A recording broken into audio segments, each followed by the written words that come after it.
Okay, alhamdulillah rabbil alameen. Bismillahirrahmanirrahim. Assalamu alaikum wa rahmatullah. How are you, family?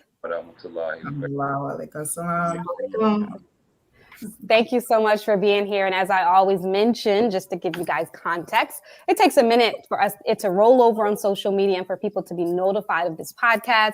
If you wouldn't humbly, just for a moment, mute your microphones just so I could do the proper introductions.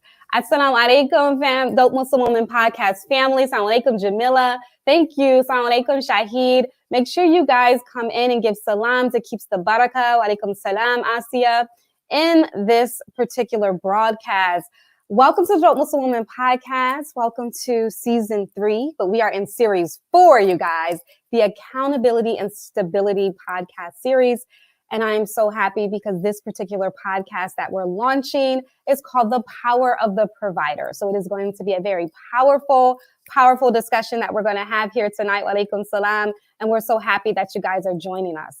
I'm going to introduce my guest, but I just want to let you guys know that this podcast, I was telling my panelists that this, wa alaikum salam, everybody, that this particular topic has caused some firestorms across social media. I've gotten a lot of inboxes and a lot of comments, and we have very seriously passionate people on this issue as it relates to finances, being a provider, what it means, and all of that. But we're going to get into it and we're going to digest it.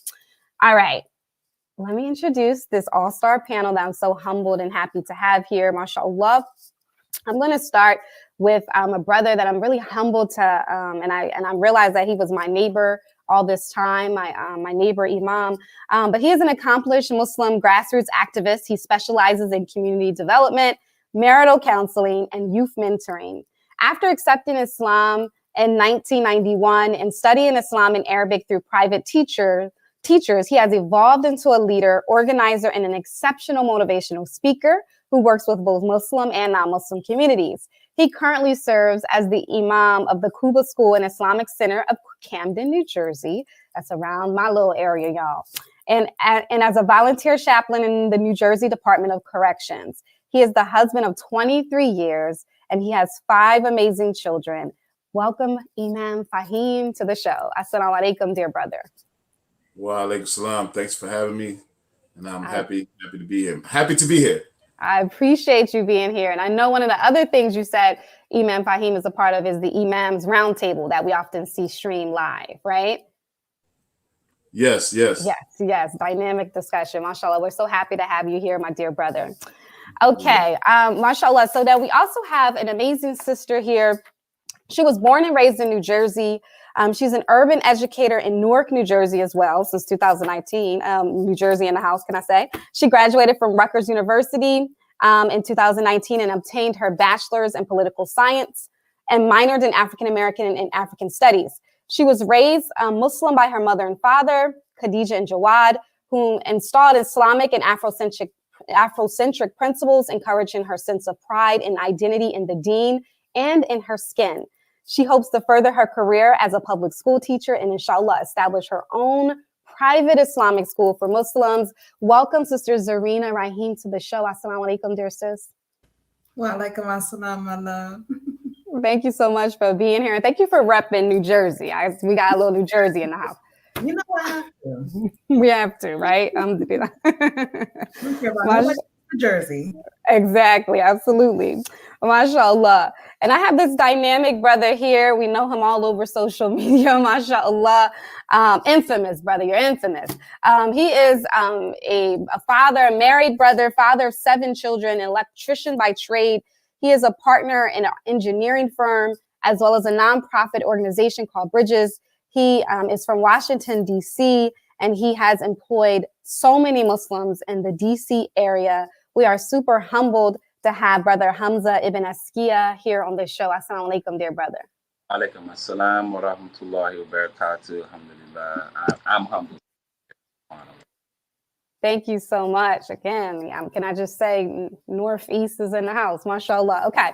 All right. And then we have our dear sister. Oh my gosh, it's so difficult to concise your bio, but she is a 2nd-year PhD student at the Langley Graduate School at Emory University School of Nursing. She graduated with her bachelor's in nursing from Emory University. She also went on to serve as a labor and delivery nurse at multiple hospitals across the greater Atlanta area. She began to notice the stark differences in how Black women, especially those who were perceived to be of lower socioeconomic status, were treated compared to their white counterparts. This led her to pursue her PhD and study the ways that systemic racism, including disrespectful maternity care providers, impact maternal health outcomes among Black women. She is also a research fellow at the National Birth Equity Collaborative, where she serves as a research scholar to the Global Birth Equity Team. Through this fellowship, she has been charged with assisting the Global Birth Equity Team assess how environmental racism and injustices impact maternal health outcomes in the United States and abroad. She hopes that her research will contribute to optimize Black maternal health by shining a light on the systemic racism and cultural racist practice that is connected to poor maternal health outcomes among Black women. Again, I couldn't concise that because that was so super dynamic and important. Please welcome Sister Roseline Louis to the show. Assalamu alaikum. Alaikum salam. Thank you so much for having me. Honored to be here. Thank you. And I want to say you're from New York, right? So we Northeast. Actually, I'm from Haiti, but I lived in New York the majority of my life. So I'm going to rep New York. Okay, mashallah. All right, welcome you guys to this show. Like I said, we have an all-star panel here tonight. So thank you so much for being here. All right, so we got to get right into it. We're not going to waste any time. I'm going to just go ahead and get right into the question. I'm going to start, if that's okay, right here with you, Brother Faheem. In today's modern society and the Black Muslim community, who are the providers? What do you see in your community? I think this is a two-part question. First, let me Bismillah wa salatu wa salam ala rasulihi wa ala alihi wa sahbihi ajma'in wa ba'd. I think it's a two-part question. I think it's who should be the providers and who are actually the providers.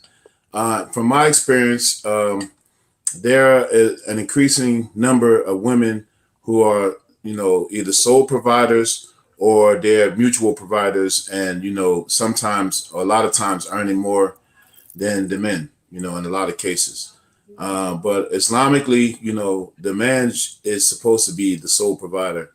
And I'm assuming that's one of the reasons why we're discussing this, because we got to get back to this topic of Qawama that Allah mentions in the Quran. This word Qawama in Surah Nisa, Al-Rijalu Qawamuna ala Nisa, that the men have Qawama over the women. Qawama comes from a word, the same word as Mustaqim and Qawma, Iqamu Salat. It means to establish something. Governorship, leader, manager, educator, visionary. All of these words are implied in that word of Qawama. Bima fadadallahu ba'dahum ala ba'd, that Allah gave virtue of one over the other. And the other reason that makes us men, not the primary reason, but a very important thing is wa bima anfiku, and because we provide for women, and according to the Quran, the men should be the providers, and we have to really get back to that, and we've based on some of the stuff we discussed behind the scenes, a lot of our men have lost their way in being providers, especially sole providers, because we understand Islamic law that the tafsir of this verse, according to Ibn Abbas, is that the men have been given this fadl, this virtue of being providers for women, and it says that they don't have the obligation to do so. That is why the man has been given the virtue of provision, because the women are not obligated to do so, and that's very important, because a lot of times, in my experience, I find brothers, kind of, and it pains me, looking for like what a woman has, if she got a good job, if she got money, if she got all these nice things, and nothing wrong with that, but it almost is like they're looking for some type of handout, you know what I'm saying? And that's bothersome, because men are supposed to be, you take the bull by the horns and you carry all of the weight. And where a woman can't meet you, you got to cover where she can't meet you. You got to take everything on your back and fulfill every obligation that you can before Allah subhanahu wa ta'ala. That is what Qawama is, being a governor, being responsible for every single affair And as a Muslim, you know, knowing that you're going to be held accountable to Allah and how you perform your duties, you know, as a husband and a provider. SubhanAllah. Thank you so much, Imam. Can I hear an echo? So can you mute everybody? Thank you so much. SubhanAllah. Thank you so much, Imam Faheem. That was absolutely powerful. I wanted to just speak to that, and I'm going to jump to you, Zarinah, if that's okay. This was a research released by the Pew Research Center, and this kind of piggybacks off of what Imam Faheem was saying. They looked at couples from 1980 through current day and found that the percentage of women who earn as much or as more than their male partners jumped from just 13% to 28%, while the number of male breadwinners dropped from 87% to 69%. So there's a lot to say about how the social sort of norms are changing with women out earning their spouses, and in addition to men also women taking more of the role of the breadwinner in today's society. What is your observation as far as who is the provider in the Black Muslim community? And not so much what it should be, but what are your observations of what you're seeing now? So I think with something, when we talk about the Black Muslim community, we also have to then therefore talk about white supremacy, right? We know those numbers as far as how the prison industrial complex has on our Black men. And this is a diabolical method that white America has done with infiltrating the Black family structure, and why a lot of our feuds with each other really should be redirected back to what this country has done to us. And what we experience now is really not that different from slavery and antebellum slavery. Dr. Joy DeGruy, in her book, Post-Traumatic Slave Syndrome, she covers this. You know, just look at the relationship between the enslaved African-American woman and the enslaved African-American man. You know, when Massa decides that he wants to break that relationship, he either husband is sold or he runs away, and now she's stuck raising the little ones, protecting them from master. And she can't manage trying to remarry. She has to focus solely about these children and preserving their life. Fast forward to now, almost same scenario, where you have Massa taking the father and putting him into the prison system. And we're stuck here trying to maintain a household without that extra support. You know, so I think so when we look at those numbers and into the Black family structure, we really have to therefore question again white supremacy and what that has done. Absolutely powerful. Thank you so much, Zarinah. That's the whole premise of why this conversation is so important, because you're right. We're fighting the wrong. We are actually fighting the wrong. We have the wrong enemy. It's not us, right? It doesn't come from us. I really appreciate that, sister. Hamza, I'm going to pop over to you. I wanted to just get your perspective. I mean, you mentioned, you know, mashallah, if it's okay. I mean, you mentioned 7 children. Come on, right? You know, a wife, husband, you know, you have multiple roles. You're doing it. But it's got to be a little bit tough, right? I'm hearing from some brothers that it is difficult, although they don't want to meet the standard that Allah has set out. It is quite difficult. Can you speak to that a little bit, just as a brother? How are the brothers feeling? And how are you feeling as a brother, maintaining that role as a provider? I'm ecstatic, personally. Mm-hmm. Men who are gifted the ability to have responsibility are don't complain about it, right? We don't see it as a burden, you know. I teach my son that, I teach my daughter that, you know, that a man's responsibility, like the Imam said, it's already slated, you know. And so I personally, I don't have a qualm with it. I don't have an issue with it. I'm grateful that Allah subhanahu wa ta'ala gave me the means to do it. You know, I'm grateful that that my children are in my life, my family's in my life, and things like that. So I mean, I can't say like personally, like, you know, like the guys are feeling this way and this way. I can't associate with that.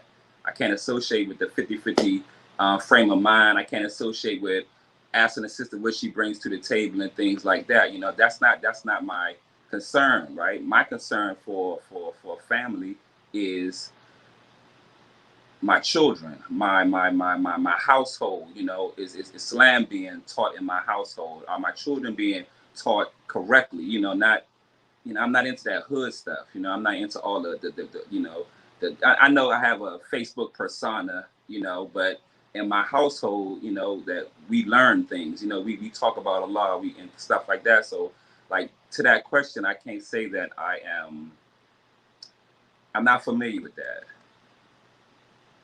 Okay, I appreciate that, dear brother. I really do.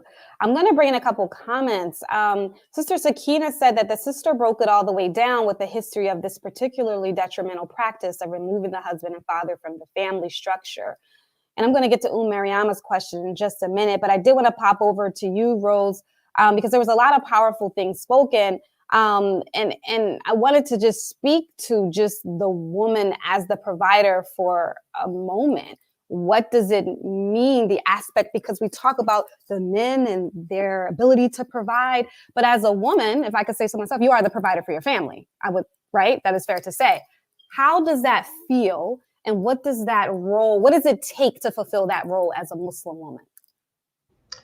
So just to be clear, I'm single. I'm not married. Yes. While I was married, in no way was I the provider for my household. Thank you for clarifying. Yeah, so I'm single and have been for a while, and I'm not really. It's exhausting, especially because I was married for 17 years, and I had never had to worry about bills or anything like that, because the one thing that my ex-husband did have in order was our finances. So I never had to worry about it. But coming from that to now having to do everything, it's exhausting. And I definitely can see why it is that we're not supposed to be in this role of making sure that everything is taken care of, because I'm not just taking care of my kids, emotionally. I am also making sure that they can eat. And it's a lot, but I don't know, this part of it that's also very liberating to me as well. And I know that sometimes that might not fly over really well, but I enjoy it. I really do like the fact that I have the capability to take care of my family. Now, if I was to remarry, not doing it, but I do love to have the ability to do so. Absolutely. Thank you so much. I'm going to ask Mariama's question. Is it acceptable Islamically if the couple agrees that the wife will be the provider and the husband will stay home? Imam Faheem, did you want to start with that?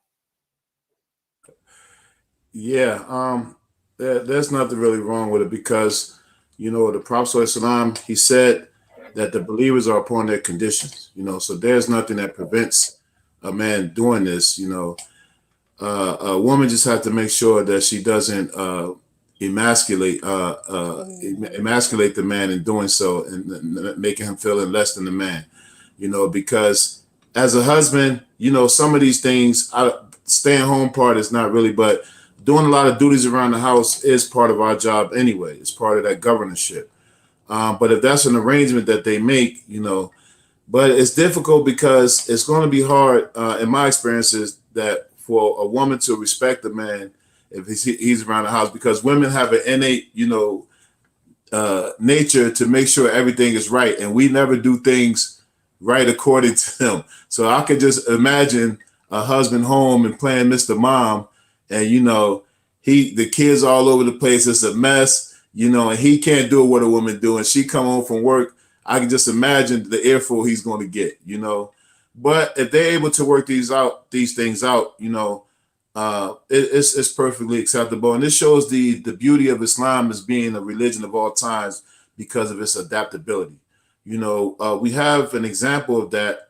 I don't know about staying home, but Ali and Fatima, radiallahu anhuma, the hadith when she came and complained to the Prophet ﷺ about working, and the Prophet ﷺ didn't say, he didn't go to Ali radiallahu anhu and say, listen, man, you got my daughter out here working, out here earning money. What's wrong with you? He told her about making dhikr, So that's a premise to how we can work these things out. But I'm with Hamza, that it's really hard for me to fathom. And I'll tell you a story real quick. Like, married 23 years, 11 of those years, I took care of everything from A to Z. I mean, A to Z. Like, my wife didn't even know how much money I made, All she knew was that, you know, the stuff got taken care of, and if it didn't get paid because I didn't have it, but I would find a way. And now, you know, circumstances have changed, so we've been having to share things, and I could tell you, it's not liberated at all. You know, that I don't control not control, to take care of everything from A to Z, not a controlling like dominated, but that I'm not taking care of everything from A to Z, because that gives you some power as a man to know that my family's taken care of based on what Allah gave me the ability to do, you know. And I might not be the happiest doing it, but I'm not going to let them know, you know. I'm gonna eat that. I'm gonna take that pain. I'm gonna wear it, and you know, I might be suffering inside, crying, but part of that kawama is that you have that ability to do it. You have that, you pre-wired to do that, you know, and we got to get this back with our men. You pre-wired to take all of that on the chin, you know. That's what makes you a man, you know. And like I said, it's difficult now because I don't earn the money that I used to. And then, you know, being an imam, it's like, you know, my wife said, you always had another wife, you know. You're married to the community because I'm big committed to them, and so we go through things about that. But you know, lately I haven't been able to earn the money like I used to, so we got to work things out. And it's like, I mean, it kills me. I don't know if it's pride, but it kills me. But like, listen, sweetie, I need some help with this. Yeah. Like I be feeling, yeah. But you know, we got time in, so you know. But it's definitely permissible. You know, just make sure that you have proper etiquette doing it, and do not.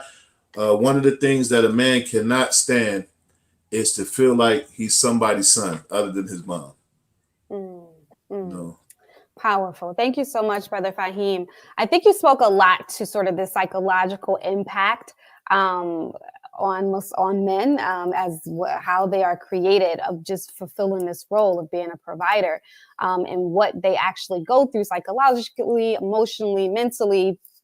And one of the conversations I was having with some brothers is that sometimes their sense of worth, even sense of identity, is wrapped up in their ability to provide. You know, I'm going to just pop over to you because this is just a question for our men for just a second, Hamza. What is the psychological impact on you on being able to or not being able to provide financially for your family? Does it kill you when you can't meet that standard? Yes, definitely. Like for men, we always want our family to be stable, you know, and that's not from our hands, you know, but from what Allah has provided us. You know, we want that to be stable for our family. So when Allah tests us with things, you know, often, you know, it does get shaky, you know, but the key here to me is just to, you know, keep faith in Allah, you know, and remember, like one of my favorite hadiths is one of the Prophet Sallallahu, and I'm just paraphrasing, subhanAllah, and this one when he speaks about all the affairs for the Muslim are good, you know, be it anxiety, grief, or pain, even if it's a pricking of a thorn, you know, and it's expiation, but if they deal with it with patience, and that part to me is what resounds, you know, that all these things in life, they're going to happen, you know. Our job is to deal with them with patience, and when we encounter the hardships, just remember that those hardships are our path to paradise. You know, we have to, like for me, we have to focus on the hereafter. You know, like that changes your perception of the dunya and the things that happen. Like it's the same things happen to everybody. You know, we have ups, we have downs, we have arguments, we have losses and things like that. You know, we have deaths in the family, but it's how you perceive it and how you continue to worship Allah even through it. You know, through the hardship. So for me, you know, it's just trying to understand and keep focused on, you know, that Allah had already written this for you. You know, keep firm and for me and how I perceive myself, and I think how my family. And Hamza, if I could insert in, your audio is really fuzzy and it was really hard to hear. So if it's okay, we're gonna come circle right back to you if that's okay. Okay, Brother Hamza, thank you so much though for your perspective. Sister Jamila said, when a woman sees her husband going out every day to provide for his family, she will do what she needs to help her husband and make him feel valued and appreciated. Zarinah, So, although I mean, I deeply appreciate the honesty and authenticity of our brothers, but this sounds really nice, right? But we as women know that there's a lot more that goes on in our communities. And I really appreciate, like, you speak to the historical context of it so that we can better understand. And it's especially important, I think, for us as women to offer some empathy as we understand that we share the same struggle. However, there is a lot of strife and struggle as it relates to men being willing to provide, or women even simply only wanting a brother for how much he can provide. What do you see as sort of the big issue as it relates to brothers and sisters coming together on this particular issue of being of financially providing in our community? Mm-hmm. Yeah, thank you for that question. So I think this is something that we cover a lot in our private spaces, in public forums, sisters with sisters, brothers with brothers, and just constantly going back and forth with this. And I feel like one of the main issues with this is the expectation. And what I mean by that is I entirely agree with Jamila that speaking specifically to Black women, we have no issues with supporting our husbands if that comes in time for us to do that. We have no problems with that.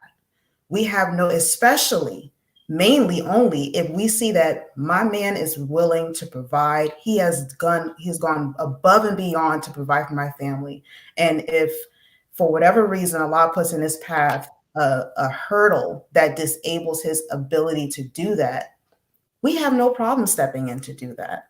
What I take issue with, I'm only going to say myself because I don't want to speak for the whole all sisters, but what I take issue with is I don't like a brother coming to me with the question or the expectation that I'm going to give him that before we even sign the marriage contract. And because my thing is, if you're saying that you want this type of sister, or you don't want this type of sister, then make that vocal in the beginning, but don't slander a whole generation or era of sisters because you went through several sisters that haven't complied with you when it comes to going 50-50, 60-40. Trust and believe.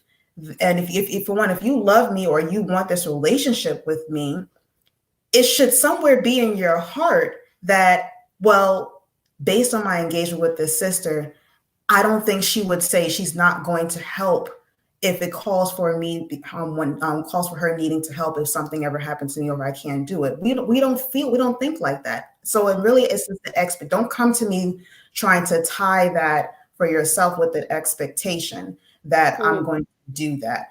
And I take a lot of issue with this because it's because what it sounds like is that the brother is trying to weasel his way out of fulfilling his obligation, because it's not my obligation to provide. It's not even my obligation to tell you if I'm going to put something on the table. It's your obligation to tell me if you're going to provide the basic necessities.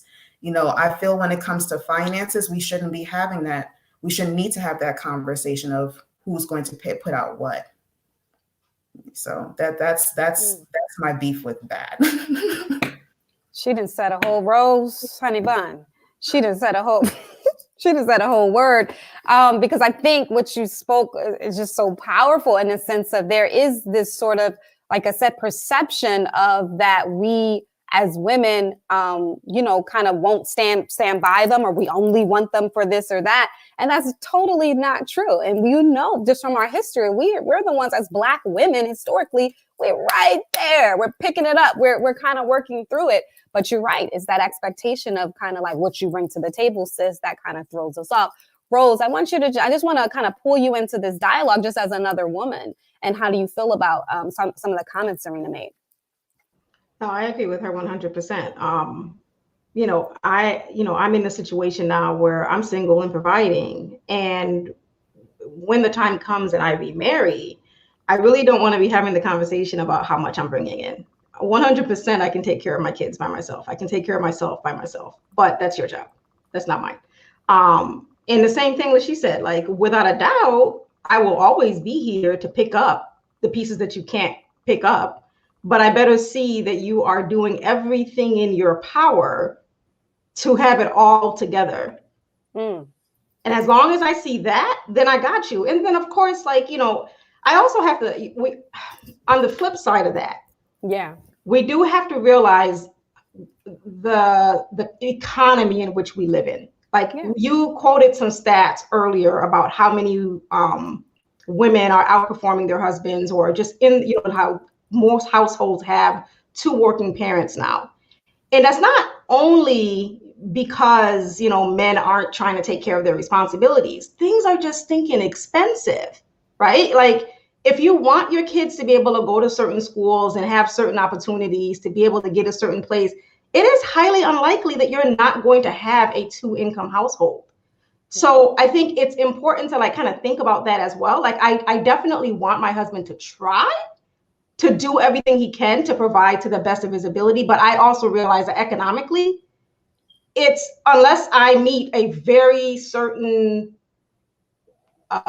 caliber of brother that is in a very, you know, high level earnings, which is not very often to find that, especially a Black brother. It's not, that's just the reality, because we're in America, and that also goes back to the historical issues that, you know, that plague our communities. But, you know, I think it's kind of unrealistic to expect that you're not going to need to contribute at some point. I just don't want the responsibility to, I don't want you to come in thinking that it's my job to do so.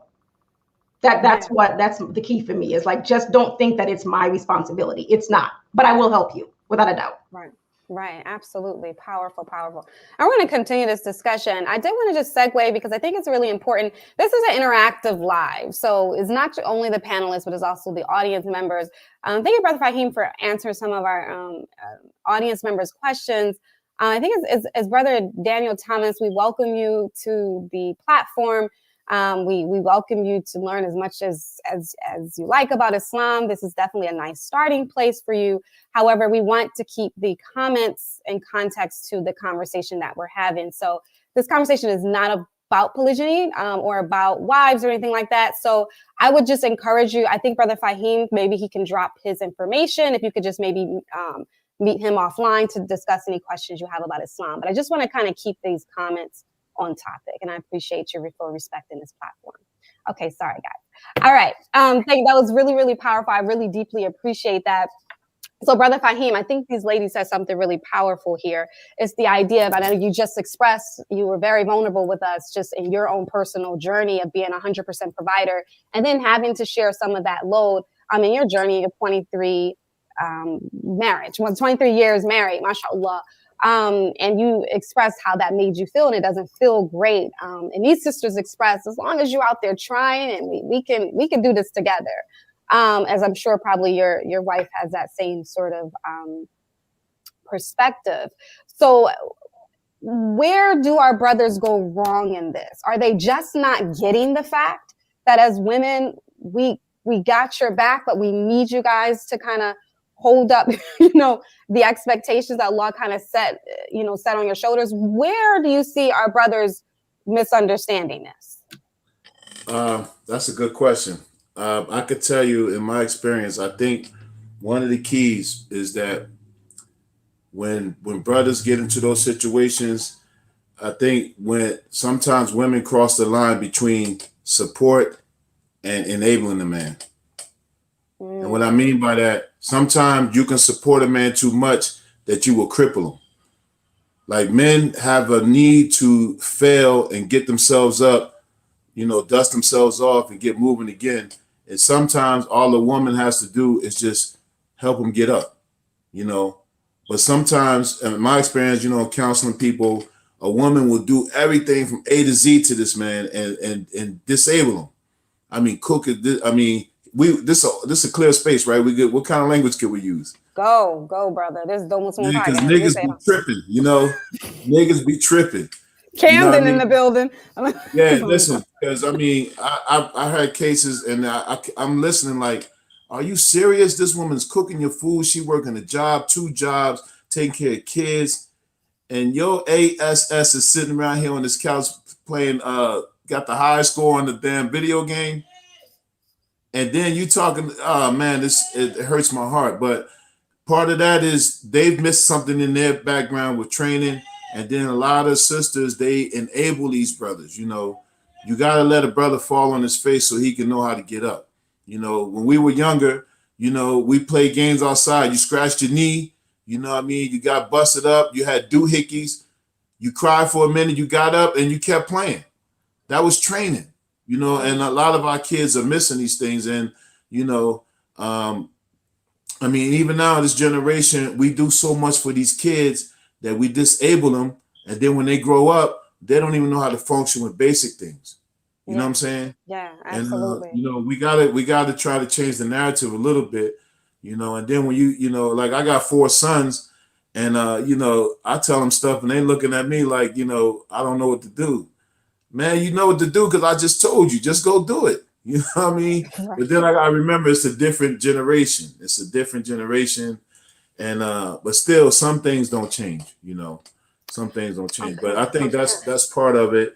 It's twofold. You know, men have to, you know, realize where they missed the training growing up.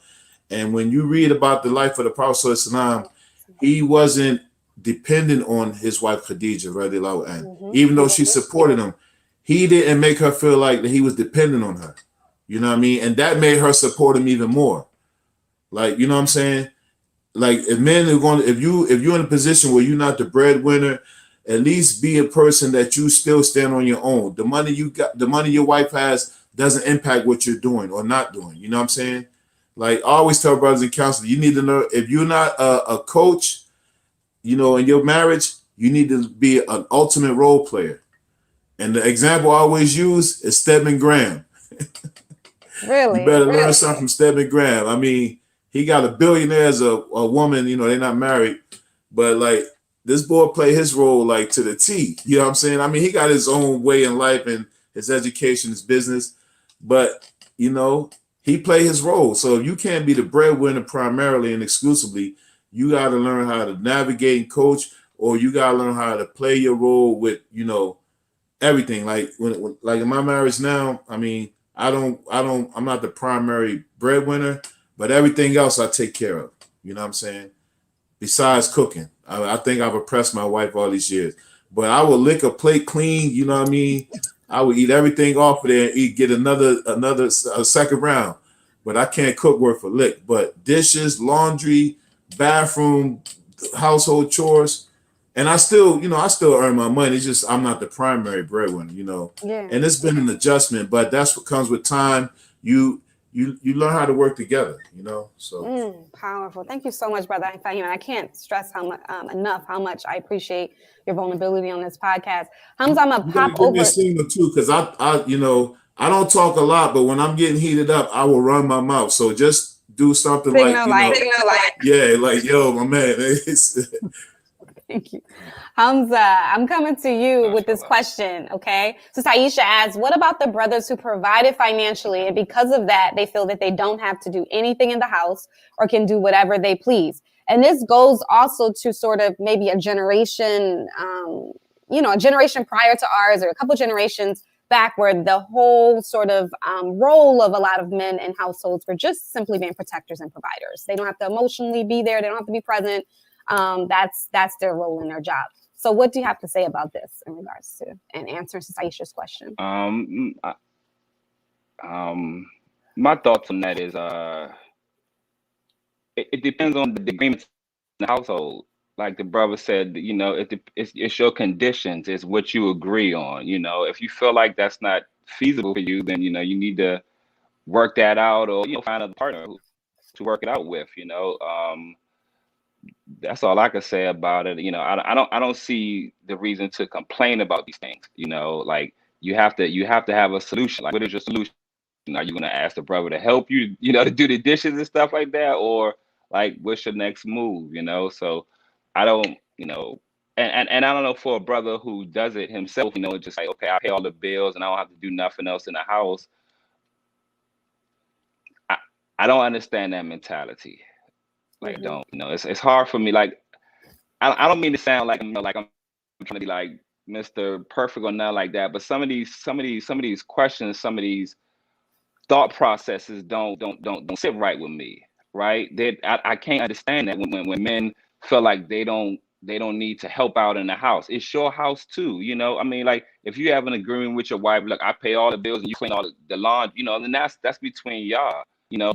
But if you see your wife needs help, if you see your family needs help, you know, I believe in helping the kids with the homework and mopping floors myself when I see, you know, problems. I like, hey, so, you know, like, it's my house too. I like my house clean. I like my house pristine and things like that, you know. So I believe that it's important for us to chip in. You know, it's part of, because part of, you know, having a whole household, so to speak, you know. Thank you so much, brother. I deeply appreciate it. Okay, I have another question. As Muslim men, shouldn't we first agree to live within our means and make sure she is okay with what our sustainable living conditions will look like? I know this is a question probably more so for the brothers, but I am going to just pop over to Zarinah first and just kind of get your perspective as a woman. As Muslim men, again, shouldn't we first agree to live within our means and make sure that she is okay with what our sustainable living conditions will look like? Absolutely. I think one of the major problems with divorce rates and marriage rates within the Islamic community, the Black Muslim community, is that we are, alhamdulillah, our heart's in the right place. We want to get married, but how we're getting there is not constructive. We're not asking each other the right questions. We're not defining our meanings on what does support and providing and protection look like for each other. My definition of support can be very different from someone like Imam Faheem's.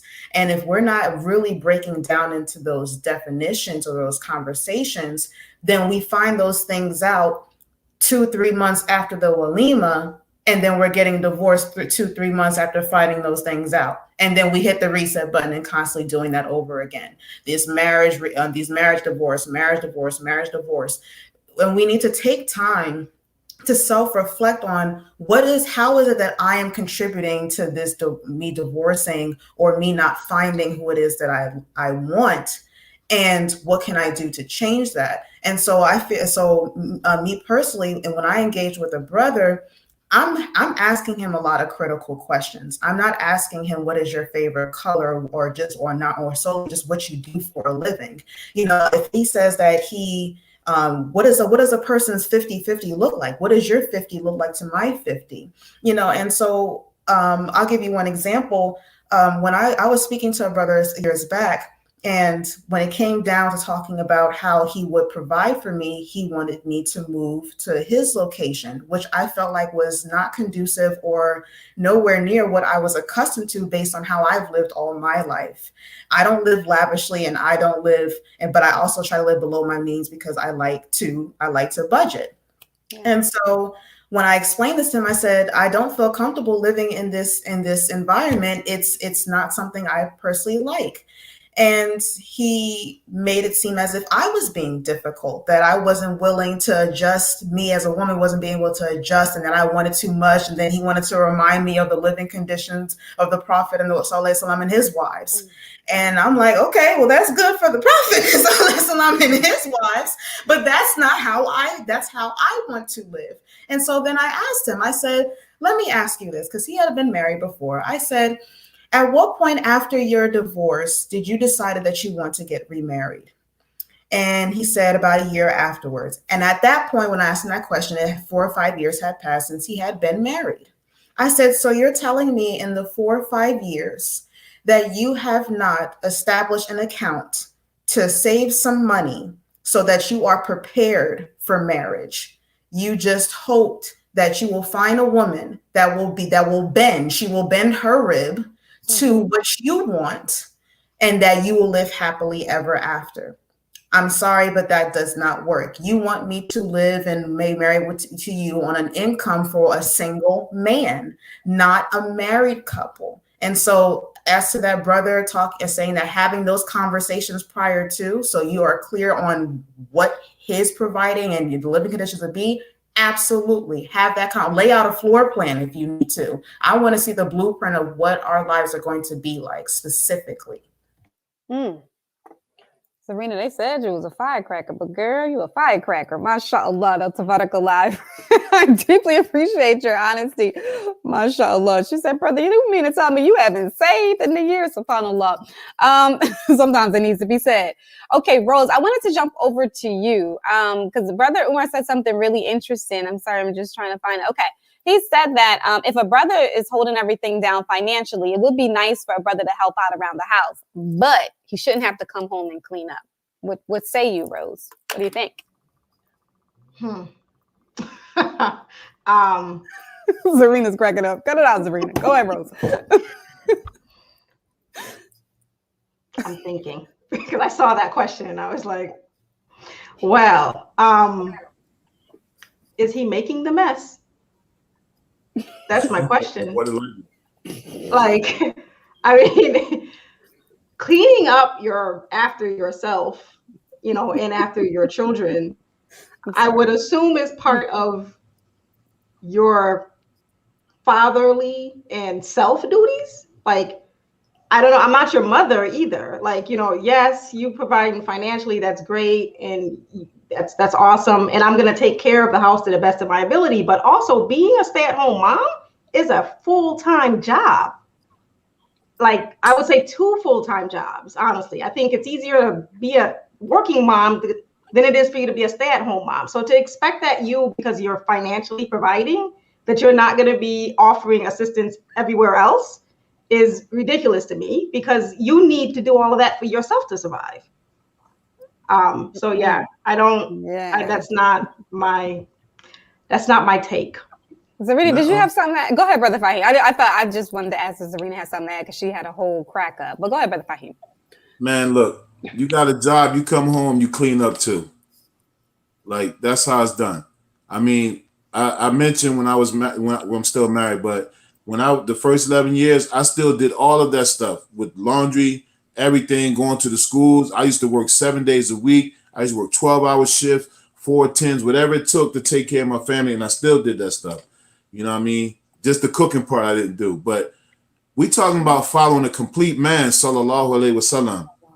It was reported by Aisha, he was in service of his family, khidmah. And you weren't working more than the Prophet sallallahu alaihi wasallam. And he came home, he served his family when he was there.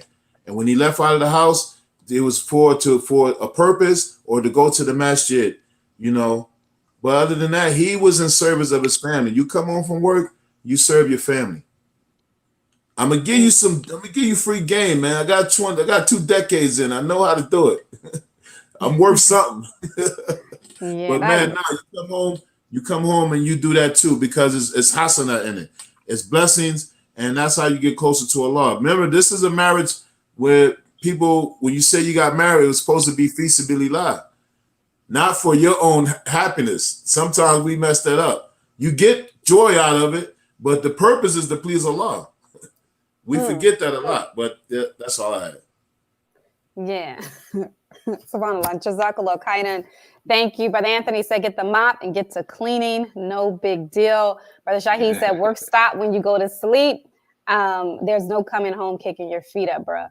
So, so SubhanAllah. And we deeply appreciate the dialogue because it's so important, because this is sort of the perspective that's out there. So there's, you know, we're not trying to be judgmental or anything of anybody's perspective, but it's important for us to understand, you know, a multitude of perspectives on this and why these issues sort of come up in our marriages, because I could just see a wife being extremely frustrated with that sort of perspective, because I'm paying the bills, I'm not cleaning up, or I'm not helping around the house. So subhanAllah. All right. I deeply appreciate that. So I wanted to just, all right, I want to ask a question. As a woman, Zarinah, what are you willing to provide financially in a marriage with a man? And is it just depend on if he's doing his part, Are you saying nothing because that's his responsibility? Like, I would just want to know as a woman, and I'll ask the brothers their question too. Zarinah? So again, for me, it's all about what type of man is he? What is his work ethic like? And because I'm the type of person where I don't give myself excuses. Why should I allow you to? Especially as my spouse. If we're supposed to be a team, I'm not going to allow you to give yourself excuses. I'm not going to allow you to give yourself excuses on why you're saying that you can't provide or you can't contribute. So it's not that I'm not willing to go impartial with my potential husband. It's all circumstantial. I appreciate a brother that understands that his obligation is to provide. And if the things that he can't do, I will come in there and try to cover.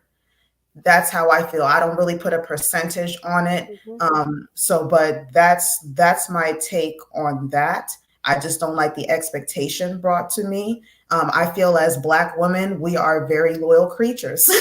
We are very loyal and accommodating creatures. And whatever we don't put in financially, I feel that we try to come through emotionally and spiritually and physically. And just to refer to, our mother Khadijah, she was someone who had majority of the money in her relationship with Prophet Muhammad Sallallahu Alaihi Wasallam. But he didn't take that as, she doesn't need me to cover all these things. He quadrupled her net worth. He did what he needed to. He did all that he could do and more to make sure that you may be able to do this, but I will do this right with you. And then whatever you can't do, I will try to tenfold that.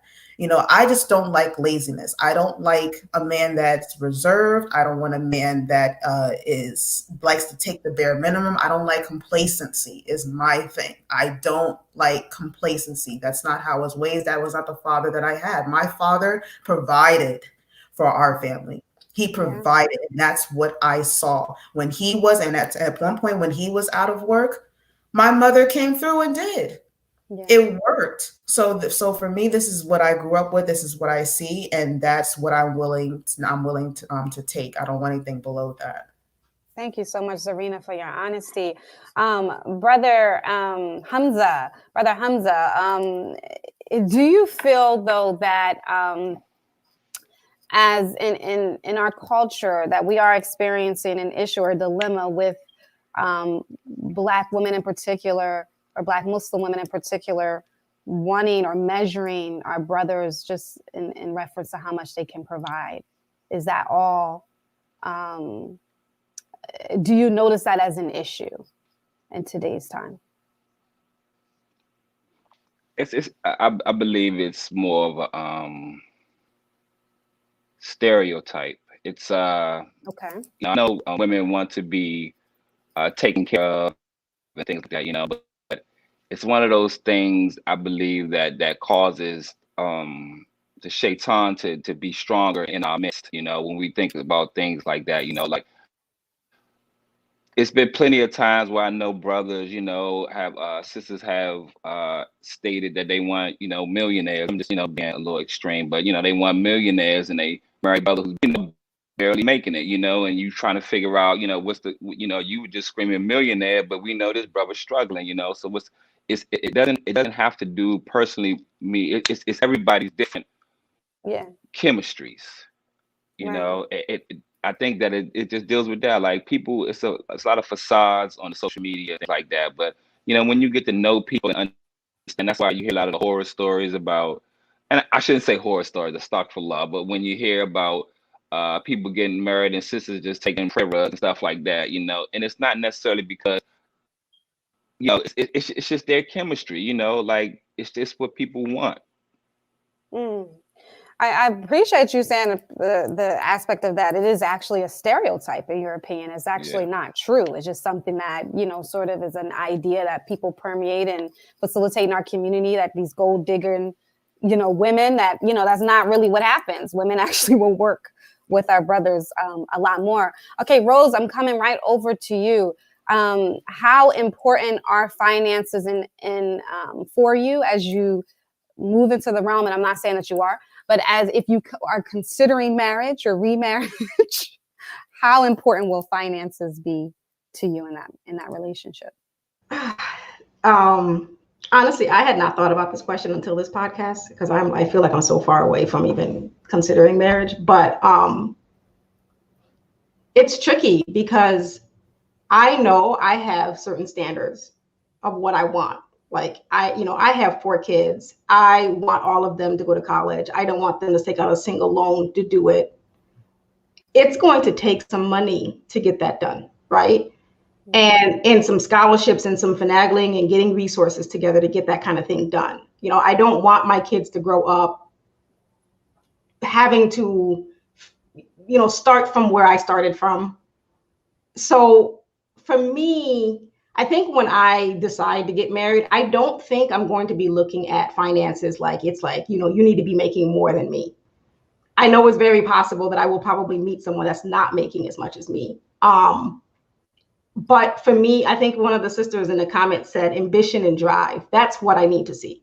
Yeah. I need to see that, okay, maybe you were a garbage man. That's cool, but now that, we're married and that I got this for a while, are you going to take the reins and try to go back to school so that you can take care of this at some point? That's what I need to see. That you are going to try to put, be able to provide for me and my family fully. I just need to see ambition. Like the sister said, you can't be lazy. I don't want you to be satisfied with being a garbage truck driver. I don't want you to be satisfied. Even if you hold a college degree, I don't want you to be satisfied there either.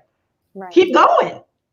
Always keep going. Right. So that's more important to me than finances. 100%. Absolutely. Go ahead, Zarinah. Mm-hmm. I just want to add to that. I think a major problem, one of the sisters is saying that we should all be trying to please Allah. And that's it.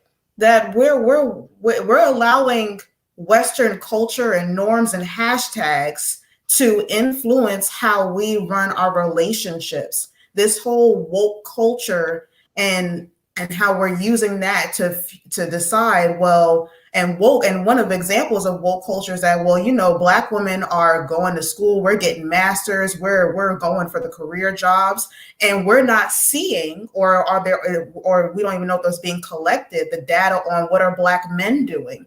And I feel that there are Black men that look at Black women excelling and interpret that as, well, she don't need me. She's good. She don't need me to do all that. She's saying she can do it for herself. And it's like saying, no, we're saying that we're willing to be go-getters. Are you willing to do the same thing? And we can be a team. We're not saying that when I say I'm financially independent, I'm not saying that you don't have to push any finances in here. Don't take me being a strong Black woman as I don't need you.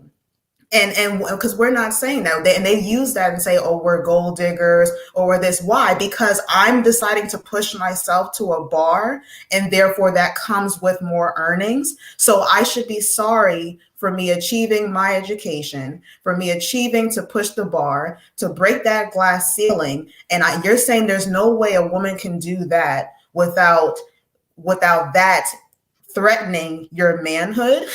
And I think that's part of it. I think some of them are afraid of our success and what that will look like on them, which I understand, because I've seen women done that, where they're very threatening to men. They're either very bitter, very harsh, or hard-hearted. I get that. But why is it that I can't have my success and you have yours too? And then we have the conversation of generational wealth. How on earth are we going to get generational wealth as a garbage man? We have no problem with entering a relationship where you are. We want to know where you're going, because everyone wants generational. That's the hot, trendy topic hashtag right now. Everybody wants a piece of it. But baby, we can't get there staying right here where we are. So what do you plan to do? And what are you doing right now to get there? Child. All right, Brother Faheem. Come on, Imam Faheem. Excuse me. Imam Faheem. Are the brothers intimidated? I mean, look, Zarinah just, she just laid it down in the most honest way. And so did Sister Rose. Are the brothers intimidated, brother? Is that what's going on? Yes, weak brothers are. Okay. Weak brothers. See, this is how brothers I think should approach it. When you don't have the earning capacity to be the primary breadwinner, you got to know how to be a coach. You know, you got to look at, shout out to our black women. You guys rock, man. And a lot of y'all are superstars, like a superstar player, a franchise player. And sometimes a franchise player got a lot of money. They cocky. You can't tell them nothing. They know they're the stars. You know what I mean? They know people coming to see them. You got to know how to be a coach. You got to know how to navigate your star player. You know what I'm saying? It don't have to be dominated. You don't have to be offended or feeling like it's a competition. Go with it. Go with it. You know what I'm saying? Know how to make the woman feel at ease and coach her, because that Kawama, part of that is the emotional ability, the psychological ability, the man's ability to be able to navigate through things.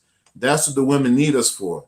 We gotta be that ear, and a lot of times we gotta be dumping grounds. The women that go through stuff, they need somebody to call. Like my wife would call me out the blue, and just no regard for what I'm doing, just and okay, well, what happened, honey? Okay, blah blah blah. And you got it. And a lot of men, the worst thing in all the counseling sessions I hear, the one common thing is the woman's mouth. The woman's mouth. 90%. Oh man, I can't take how she talked to me. But once you get past that, you got a championship player. You just got to know how to coach. You got to be a Phil Jackson with Michael Jordan. Field it and try to make Mike play the way. Just go out there and win, Mike. Go out there and win. And when you come to the side, I'm gonna pat you on your back. I'm gonna kiss you, hug you, this, that, and the other. Go out there and win the championship. I'm right here. You know what I mean? But at the same time, I'm putting a vision for these 6 other championships we got to win. You know what I mean? So learn how to play your part in the marriage. You know what I'm saying? Don't be intimidated by women, because even though our women come off strong, sometimes dominant, they looking for strength from you. You just got to be it. It's not with the heavy hand or rough talk. Sometimes it's just listening. Listening, not responding, and certain ways you got to listen. You just can't listen and be like, yeah. You got to look at them. You got to pay attention. Active. You got to remember what they said. You know what I mean? Active listening. Yeah, it's a skill though, brother. It's a skill. I'm going to tell you one line, that you got to use. It works every time. Yes, honey. That's my favorite line. And my wife would tell you, it piss her off. I'd be like, yes, honey. Yes. You triggering me, brother. But that gets you 23 years. That gets you 23 years. See, brother, Imam Faheem. 23 years. Learn how to coach. I know that's right. I got a couple rings. I got a couple rings. Mashallah. I want to ask the question because you know who's going to come in, y'all. Y'all ready? Okay. All right. How does the Sunnah prescribe financial responsibility for men in polygyny? Are the wives to assist their husbands in taking care of the household out of piety for any reason? Are the wives to assist their husband in taking care of the household out of piety or any reason? Imam Faheem, I feel like you can go ahead, if that's okay. Everybody else, you just giving Hamza a break, right? Hamza, you wanna take it, or you like no? I'll go off. Nah, give it to the Imam, inshallah. Yeah, nah, give it to the Imam. Well, financial again, there is no real medium as how it's supposed to be done. Of course, the man is primarily the breadwinner, but in a case like this, it's upon your conditions. I mean, a man has to provide according to what the ability that he has. I mean, the Prophet Islam and his wives, they were the mothers of the believers, but they live simple. We don't live in those times. So if you want to enter into that, you need to be ready financially to undertake it. You know what I'm saying? Or again, if you don't have the money and you're in a polygynous marriage, you got to know how to be a navigator. You got to have a strong mental game. And unfortunately, a lot of brothers don't have it. A lot of brothers don't have it. You got to really know how to be a peacemaker, a negotiator, a navigator, a manager, a general, a psychologist, and if you're not ready for that, because it's not what you think, I mean, but financially, you want to be the one doing it, but it's also agreed. But at the same time, if we are modeling the Prophet Sallallahu, you know, even with his wives, he never, you know, made them think that he was dependent on them, you know. And you know, we got to get out of this. Another, I don't know if it's a stereotype, but sometimes we tie into this like we some type of pimps or something. You know what I mean? Like I'm gonna marry these women and I'm gonna do this, yeah. all this kind of stuff. Thank you. Yeah, we That's a can't be whole doing nother that. podcast, though. That's a whole nother podcast, Brother Faheem. But I'm just telling you that I appreciate you for saying that, because we Yeah, do well, have sign me to. up for it. We I'm have ready. to I look got at the time for it. historical, but we have to look at the history. Like our beloved Zarinah said, you know, our beloved Rose mentioned our history here in this country, what has been done to us and how we've been exploited and how that shows up and what we seek and what we go after. And we call it sometimes the sunnah, but sometimes at the root of it is our own trauma and our pain and what we're trying to find value in. But that's a whole nother podcast. So we're going to segue into another question. Is that okay, Imam Faheem? Because polygyny could take all day. Okay. At what point is it considered a problem that men are entering into the relationship knowing he can't and probably never will be able to fulfill his obligation as Allah prescribed on him? Hamza.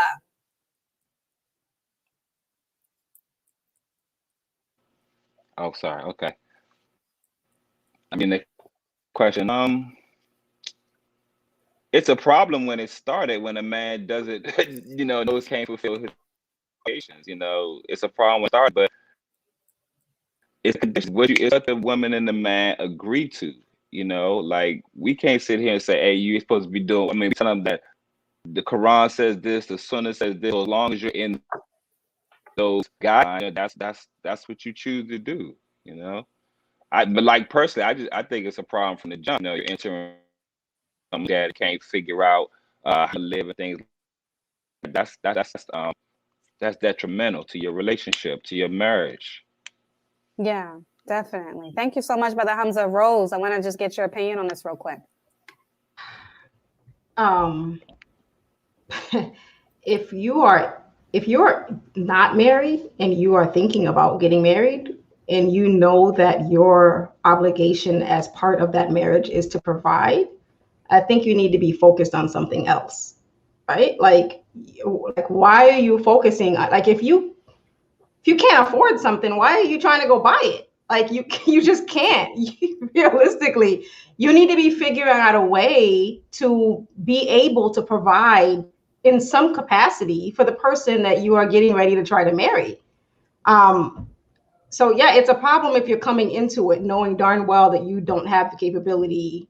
And I don't understand that term capability, because you all have the capability to do what you can do. Like that's kind of somebody saying that they're just not even going to try. But yeah, you need to come in being able to fulfill your obligations. And if you can't, you need to be working on that before you come into the situation. Yeah.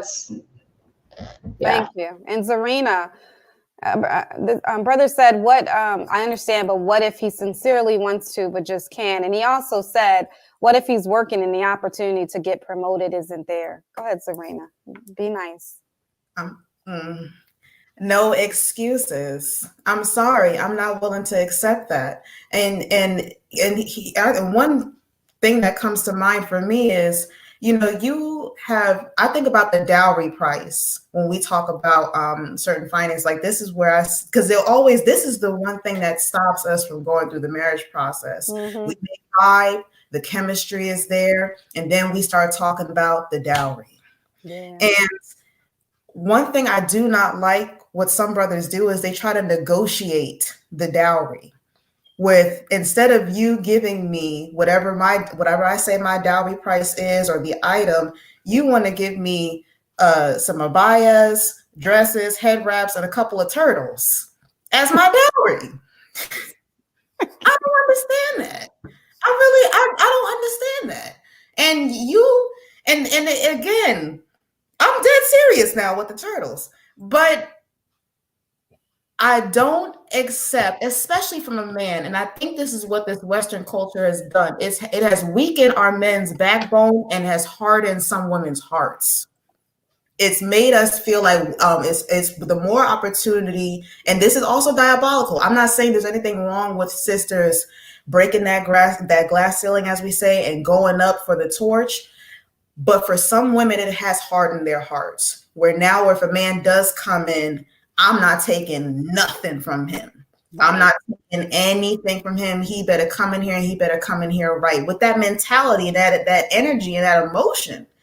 And not realizing, what does that look like in a man's direction when he gets that off of a woman? To him, she looks bitter. She looks dominating, control, this alpha female status.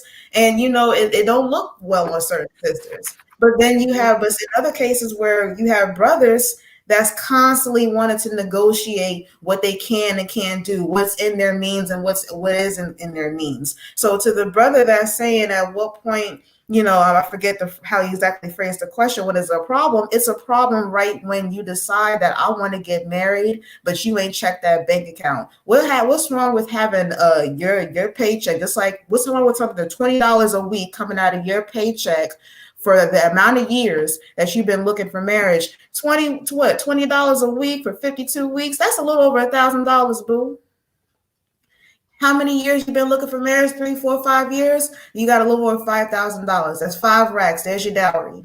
It's at some point we can't be making excuses. There's DoorDash, there's Uber, there's everybody want to be an entrepreneur now. There's ways to be money, to make money. I'm sorry, I'm just not accepting excuses. Woo, subhanAllah. I think Zarinah, I'm sorry, I was cracking up. I apologize. I got tears in my eyes. I think you threw everybody off with the turtles. This is my first time hearing the turtles for the dowry. I don't know, Rose, have you heard I didn't hear the turtles. Oh, you have heard it, Brother Faheem. That's the Imam Faheem. That's the thing. I mean, the turtles are a thing. I mean, I've heard some things. I never heard of it as a dowry. That might be exaggeration, but they be hustling. No, brother. But you never know. You never know, the next Michelangelo man might show up. I'm just joking. No, I never heard it as a dowry, but it's possible. I just never heard of it, because I would never, if I married a couple, I wouldn't, man, listen, man, if you don't go put them take a tank and let them grow and get something else. At least the standard used to be the set of Sahih Bukhari, you know what I mean? Yeah. At least that. Come on. Teach a couple sortas, shoot. Okay, subhanAllah. Oh, thank you so much for that. We appreciate you guys for keeping it light. I know there was a brother said he asked the question above. Sorry, brother, so many comments. If you could repost, I think your name is Abdul Wali Hassan. I'm so sorry. If you could repost, I would deeply appreciate it. I promise we'll get to your question. I did miss a lot because you guys are so robust and some of the comments are coming fast. I deeply apologize for that. But thank you so much for speaking on this. We are actually going to do a podcast on dowry madness since Sister Zarinah brought that up. But I do want to just ask this final question. I want to really go around and ask everybody. And if it's okay, I'm going to start with you, Rose. What happens between the male and the female dynamic, or husband and wife dynamic, when providing or finances become an issue? What happens to our relationships with our brothers when we can't get on the same page as it relates to providing or finances? Economically, raising up as a community, like Sister Zarinah said, what happens between the relationship between men and women?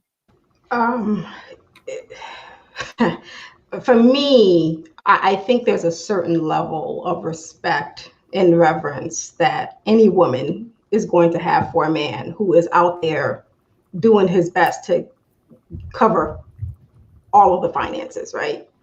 But even that, like for me, I said I had that for a long time in my the entire duration of my marriage. But those finances were there, but there was so much else missing, right? Like, so I think when you are, even if you are able to financially provide everything for your family, if you're not able to be there for them emotionally, if you're not able to be there for them physically, and to actually take care of them in the whole family, then that level of respect just goes out the window. And it's not just finances. Like, I don't, like I said, like I had finances taken care of, but I still had no respect because you don't know how to take care of anything else. So I think it's just, that respect just really goes out the window when you can't figure that out. And your Wow. relationship will crumble without that. It's just Yeah. Respect.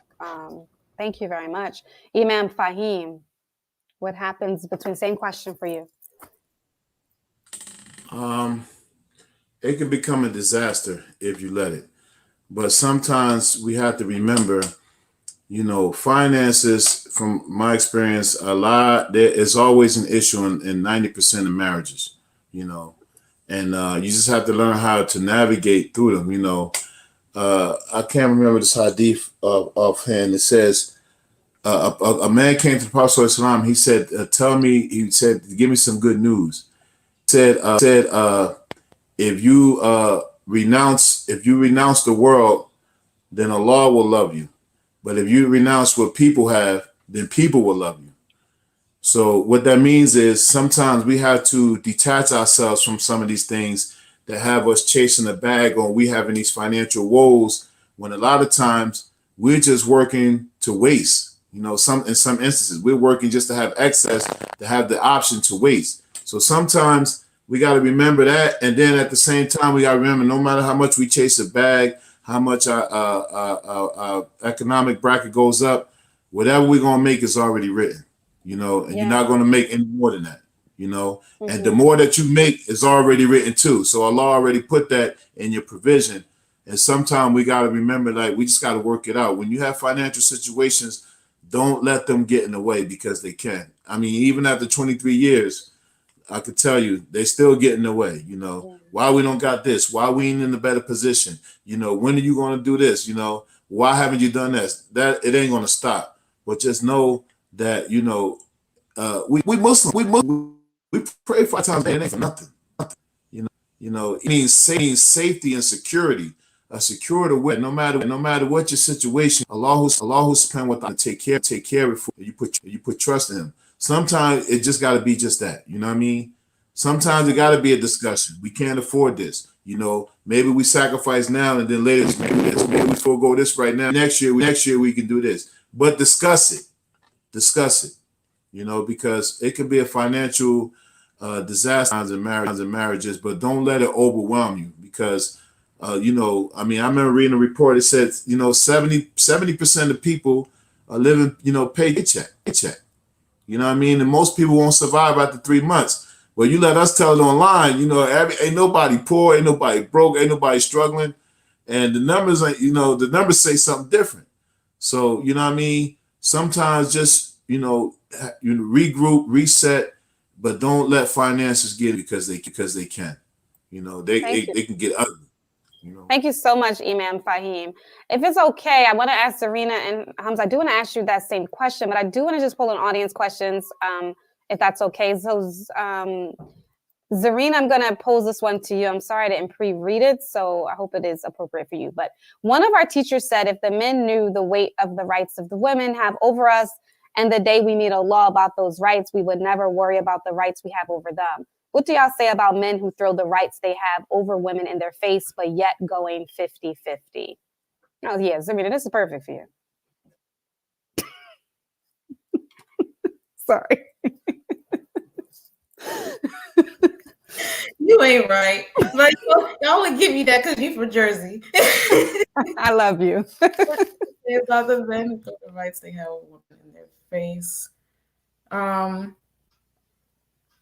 Yeah, okay. I take very much issue with that, because it's, again, this is part of where sometimes, and we're all guilty of it, where we want to cherry pick things from the deen, or we want to put our own innovation of the deen in it. And I'm like, you know, just like how I mentioned how today we have a woke era, Islam is a religion that's already woke. It's timeless. It's just you know, it's time bound. It's not time bound. It's not space bound. And Islam is a revolutionary religion.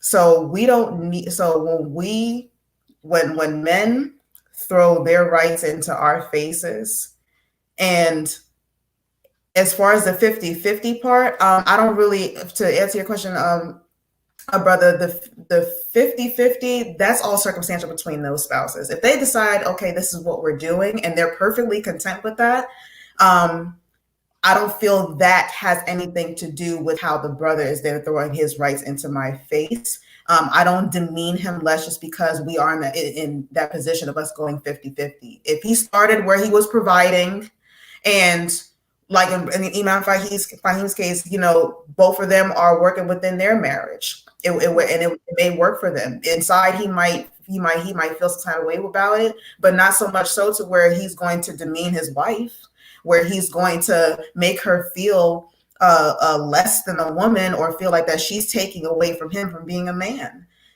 So I take issue with that in general. When a man wants to throw his rights, he's so well versed on his, but not well versed with mine.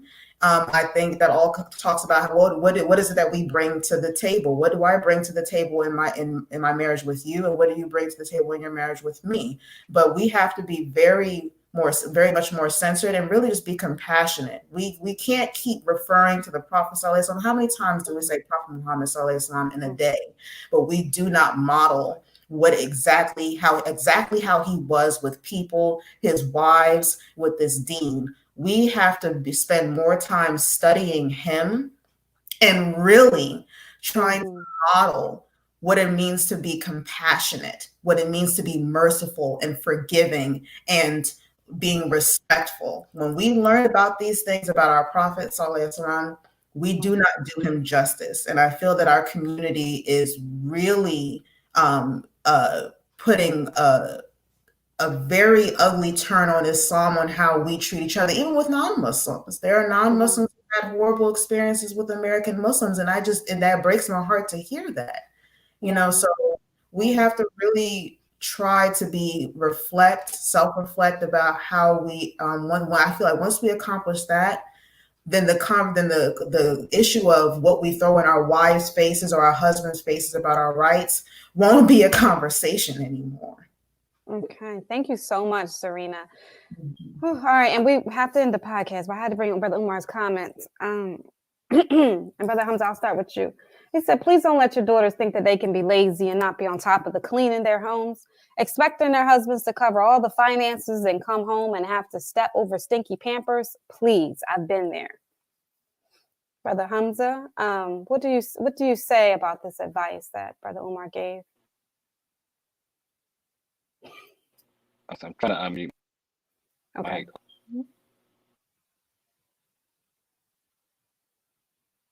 Can you hear me? Yeah. Okay, mashallah. I think we stepped away from training our children to fit their role. We Brother Hamza, making sure our daughters are. Brother Hamza, you hear me? No, you hear me? your audio's too in and out. Yeah, your audio's too in and out, brother. Would it be okay with you if I ask this to Brother Faheem? It's totally fine. Are you okay with that? Are you okay? Okay, thank you so much for understanding. Imam Faheem, really quickly, if you could just speak on that, and then we have to wrap up. Man, who raised these dudes, man? Come on. You ain't been there on the other side, and you had to watch your kids while your wife was at work, and you had to clean the house and cook dinner. You ain't did that.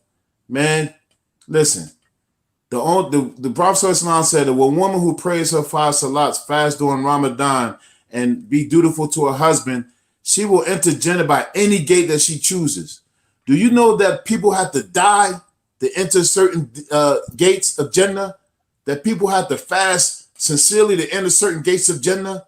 And a woman can just walk through any one just by being dutiful to her husband and keeping her duty to Allah. The rest is on you, homeboy. Man, listen, what kind of language can we use here? Oh, go ahead, bro. We good. You good. Man, when you bring your ass home, you pick that diaper up, man. Man up, man. This is Kawama, man. We men, bro. You gotta be a man. All right, I'm done. Yeah, I don't want to go because I'm Okay. And we will. And I don't like to go past 90 minutes. There's so much more to talk about. There's so much more in this podcast. We are going to need a part 2. We're probably going to continue this discussion when we have Dowry Madness, because that will also be about this context. So we're going to stretch it. So don't worry. We will invite you guys back to talk about this topic. I just wanted to just really thank, I mean, mashallah, Allah subhanahu wa ta'ala, he's so merciful, because a lot of times I just don't know who the panelists should be, and how they're going to jive or what they're going to, I just don't know. And I just ask Allah to guide, and Allah is so merciful because you guys were so perfect for this podcast. I just wanted to really thank you so much, Rose, for coming on. I appreciate your dope perspective. Thank you for being honest and transparent. I just really appreciate you, just as a friend, as a sister that's watched you grow myself. I really appreciate you. Thank you. I'm so honored to be here, and invite me back because I want to come back now. It was such a pleasure. It was such a pleasure. Imam Faheem, bro, you MVP. I really appreciate you. Again, I appreciate your vulnerability just as an imam, as a brother, as a man. And I just really deeply benefited from your wisdom. So jazakallah khairan. I appreciate you having me on, because I know you had doubts. You'd be like, man, I don't know this dude. You know what I mean? Allah chose. It's such a blessing. MashaAllah, I appreciate it. And Zarinah, child, you definitely come. I mean, you're probably going to come back for dowry because we got to talk more about the turtles. But I deeply appreciate your honesty, your willingness to just really push the needle, to be very unapologetic. May Allah bless you and elevate you, sister.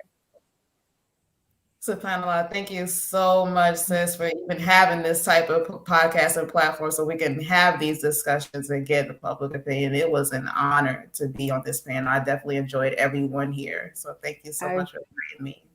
I appreciate it. And Brother Hamza, thank you so much. I appreciate you for your perspective, for staying strong, and even working through all the audio and visual stuff. I deeply appreciate you, brother, for coming on. Alhamdulillah, thank you for inviting me. I'm great here, and I love you guys immensely. For Allah, I really Allah Ta'ala. I mean, thank you. Thank you, audience members. This was such a robust discussion. As you can tell, this is an issue, right? This is an issue that you need to continue to have in your homes, with your spouses, with your children, with your imams, with your friends, with your community members. We have to, as a community, as very specific to us as Black Muslims here in this country, we have to move the needle as it relates to economic oppression. And we're not going to be able to do that unless we come together on this issue. So may Allah continue to enlighten all of us and make us better. I mean, thank you so much for being present, everyone. I have to announce this. Next week, we're going to be back. Our podcast is called Taming the Beast, the Art of Mastering Your Sexual Desires. And guess who's going to be here? Okay, the village auntie herself will be gracing the stage, along with some dope panelists as well, to have this conversation about, as we talk about stability, as we talk about accountability. Not only do we need to master our finances, but we need to master our lower desires, our sexual desires, as Imam Faheem mentioned, pimp culture. So we're going to get into all of that next week. We love you guys radically. See you guys next week, inshallah. Jazakallah khairan. Assalamu alaikum wa rahmatullah. Wa alaikum salam wa rahmatullah. Wa alaikum salam.